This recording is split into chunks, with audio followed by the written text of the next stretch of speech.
Hi guys, I'm Chantel and welcome to Intentional Homeschooling. I hope you guys had a wonderful Christmas and New Year's. I'm excited to kind of like get back into posting here. What I'm hoping is going to be weekly with hopefully the odd week having a bonus video. I have a library haul for you here today, which is just a great way to start off the new year because I love our library and make good use of it.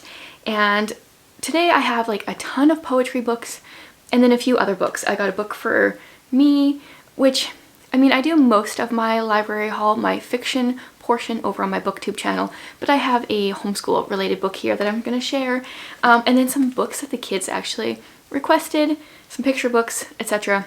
But for the most part, this haul is going to be poetry books, some of which have been like so good, and then a few other ones that have been duds, and I'm going to be honest and tell you which ones are which. Just to give you a little bit of an idea of what's coming in the near future, I am hoping in the next few weeks to share a list of our favorite family board games. So I've got some co-op games, some competitive games, some like sneaky learning games, I guess I'll call them. So I have a video that I want to film for that. Each of my kids are going to be coming on and doing a video with me. They are actually both interested in coming and sharing some of their current favorite books from the last year. I'm not exactly sure how we're going to frame that, but there's going to be some book lists. And I think for a lot of 2022, I'm going to be sharing a lot of more bookish videos here, not completely different from my like booktube channel, because you know, what's one channel about books? I need two.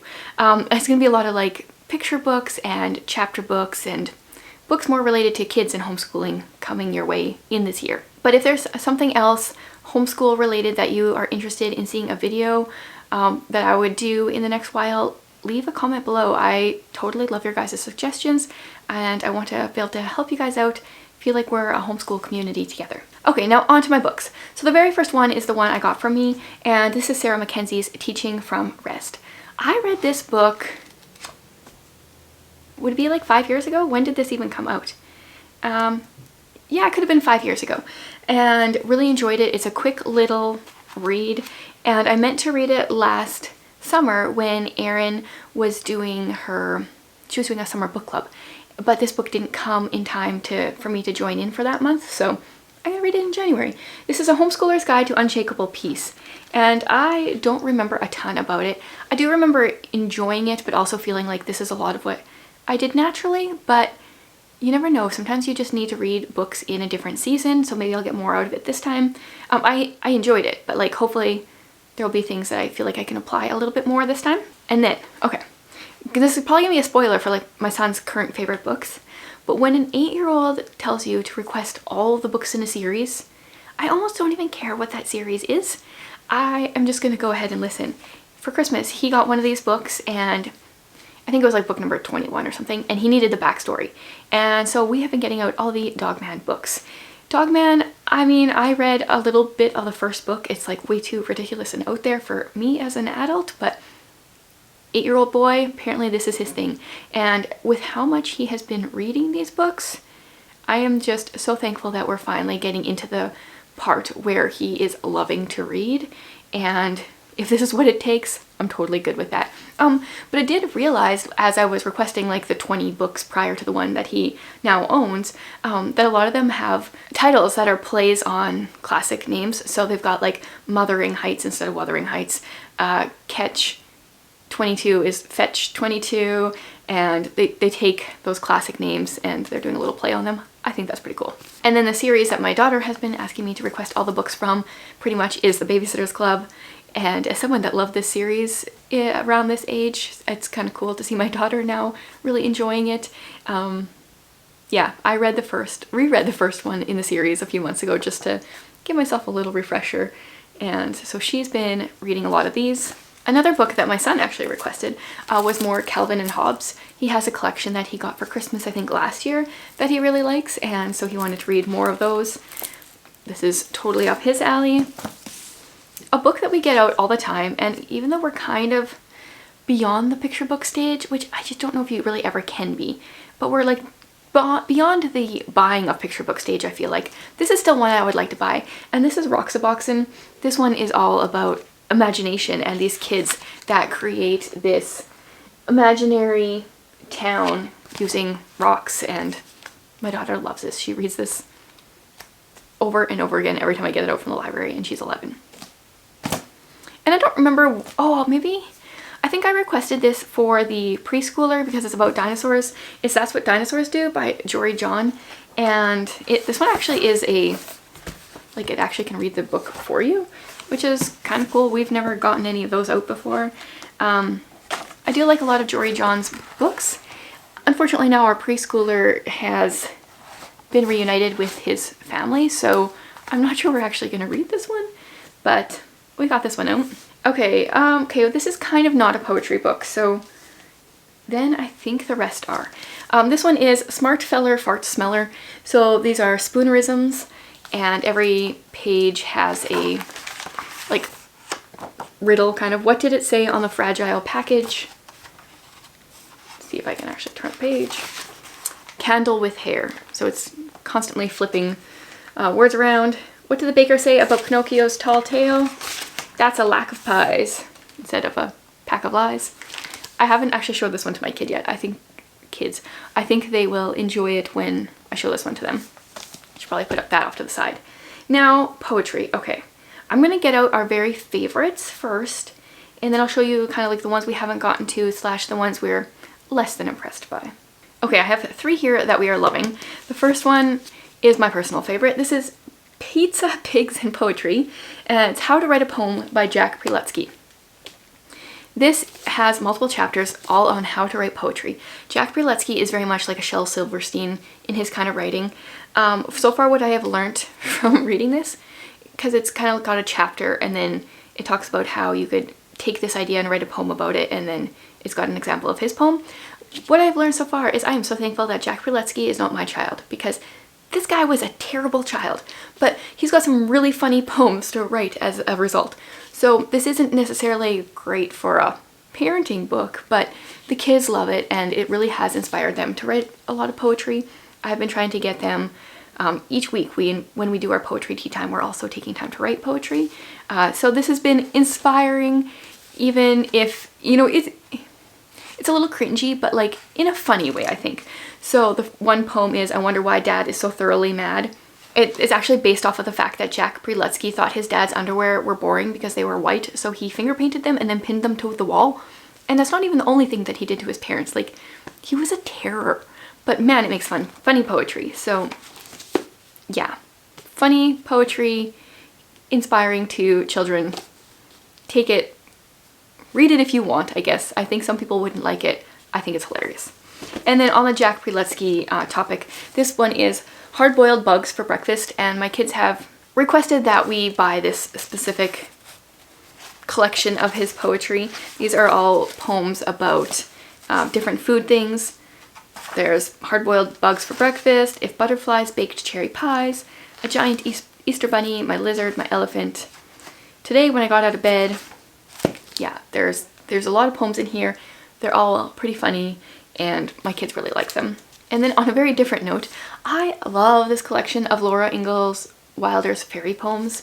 It's not a book that you often hear from her, like that she's even written, and I cannot find this where I live to buy without it being incredibly expensive or a ton of money for shipping, because it's a very thin little book. There's 39 pages, so I mean, I want it, but I'm not willing to buy or like spend a lot of money on it. And plus a lot of it is actually her story. The poems only start on page 11. So, but she's got like the fairy dewdrop. It kind of reminds me a lot of like the flower fairy poems, the fairies in the sunshine. And there's some cute little illustrations to go with that. So I like this collection. We get it out pretty much like once a year from the library. Okay, and then now on to all our other poetry books. For the most part, we haven't read these. They either haven't quite gripped our attention, or there's a couple that we've read that were just like a little less interesting, let's say. So this one is Poetry with 25 Great Projects. This one I haven't even cracked open yet. Oh, this is kind of cool. This looks more like a workbook in some ways, the way that it's laid out. So this is all about, down there's a haiku, find a poem. Yeah, this kind of looks more like workbook. Shows you what a metaphor tells about tells you what a metaphor is. Know your poets. Okay, this one kind of looks, not sounds. This one looks kind of fun. We might pull that one out while we are learning about poetry.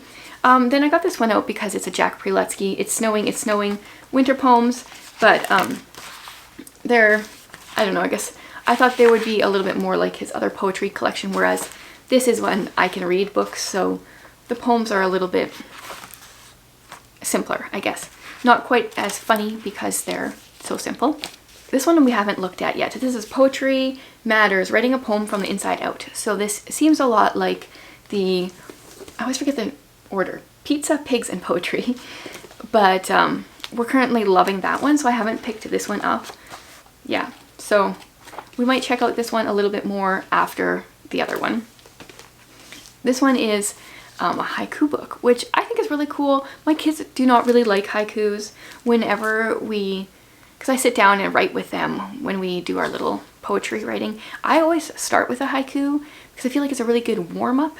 Not that they're always the greatest, but it's a good warm-up to poetry.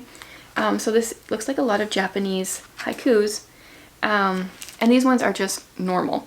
A great big cat flopped out asleep on a round paper fan.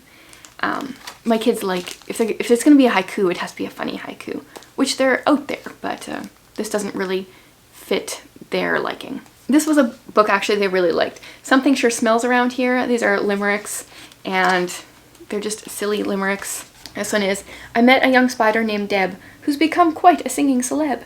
When I asked how she'd grown to be so well known, she replied, I'm all over the web. So, just funny little limericks.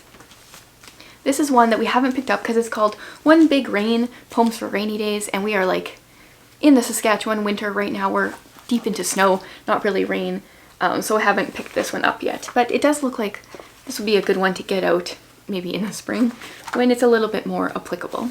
And then this one is What is Poetry? Once again, like the Poetry Matters and Pizza, Pigs, and Poetry, this is a guide to reading and writing poems. So once again, this would be a good one, I think maybe once we're done the Pizza, Pigs, and Poetry. This is a fun collection, When Green Becomes Tomatoes, Poems for All Seasons. So it's not a poem for every day of the year, it's really thin. Personally, I wouldn't buy this one, but I like getting it from the library. So every season it has a couple different poems. But oddly, it is set up, so this one is like June 30th. So it's in summer. And they have June 22nd and June 30th and July 5th. So I don't know why there's dates to the poems if you're not going to do it every day. That seems a little weird to me, but we always enjoy these poems when we read them. Oh, we haven't even looked at this one yet. This is Limericks Illustrated. Oh, it's very big font. One day a bold lion looked for a lioness to impress with his roar. Once agape the poor cat inhaled a wee rat. 'Twas the squeak sent her laughing to the floor. That one wasn't that great. Maybe there are other ones that are better, but we haven't actually looked at this one yet. Then we have Shuffle and Squelch, Poems and Rhymes for Children. We read a couple of these, but they fell a little flat for my kids. This one is a collection of acrostic poetry. Yeah, so it's pretty cool, but my kids aren't really into acrostics. But it's an interesting little book to get from the library. And this is one that we have not picked up yet, and I really want to because I think they're going to like this. If Not for the Cat. And these are haikus by Jack Preletsky. So I think they're going to be funny, and I haven't even opened it yet. Let's see, that one's about a sloth. Let's just go to the first one. If not for the cat and the scarcity of cheese, I would be content. This one has like one poem for each spread. Yeah. So there's not a ton of them in here. Don't think about it, just leave the vicinity if you hear my tale. Okay, because this is Jack Preletsky, I thought it would be a little funnier, but I have no hatchet, and yet I fell a forest. My teeth are my tools.